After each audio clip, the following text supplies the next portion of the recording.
Let's look at a specific cooling example with typical temperatures, pressures, and system components of a positive displacement vapor compression cycle.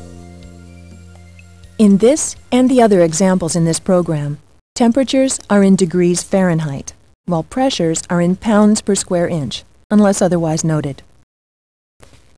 This example cooling system has a positive displacement reciprocating compressor, an air-cooled condenser, and a direct expansion evaporator, sometimes called DX. The refrigerant is HCFC-22. The indoor air temperature is controlled at 75 degrees, and the outdoor air temperature is 95 degrees. In this example, we'll follow the refrigerant through an entire cycle, starting at the evaporator. The evaporator is a plate fin coil with copper tubes. The indoor air to be cooled flows between the aluminum fins and over the copper tubes, while the refrigerant flows through the copper tubes.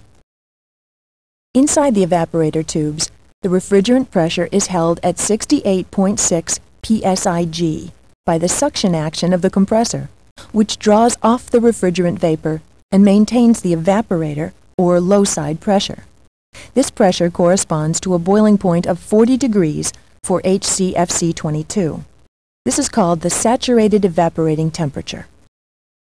As the 40-degree liquid-vapor refrigerant mixture flows through the evaporator tubes, it picks up heat from the 75-degree indoor air.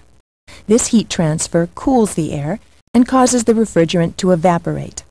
By the time it reaches the end of the evaporator, all the refrigerant is changed from liquid to vapor. The vapor is heated an additional 10 degrees above the saturated evaporating temperature, to 50 degrees, before it leaves the evaporator. We call this added heat superheat. The compressor draws the refrigerant vapor through the suction line and compresses it. The hot, compressed refrigerant vapor discharged by the compressor flows through the discharge line and into the condenser.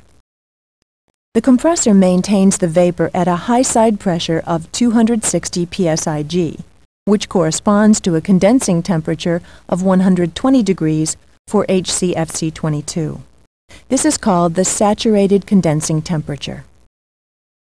The air-cooled condenser is a plate fin coil with copper tubes.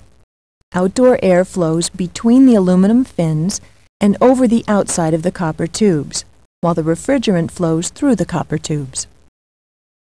As the 120-degree refrigerant vapor flows through the condenser tubes, it rejects heat to the 95-degree outdoor air and condenses into a liquid at 120 degrees. By the time it reaches the end of the condenser, all of the refrigerant vapor has condensed to a liquid, and this liquid is cooled an additional 10 degrees below the saturated condensing temperature to 110 degrees before it finally leaves the condenser. This added cooling is called subcooling.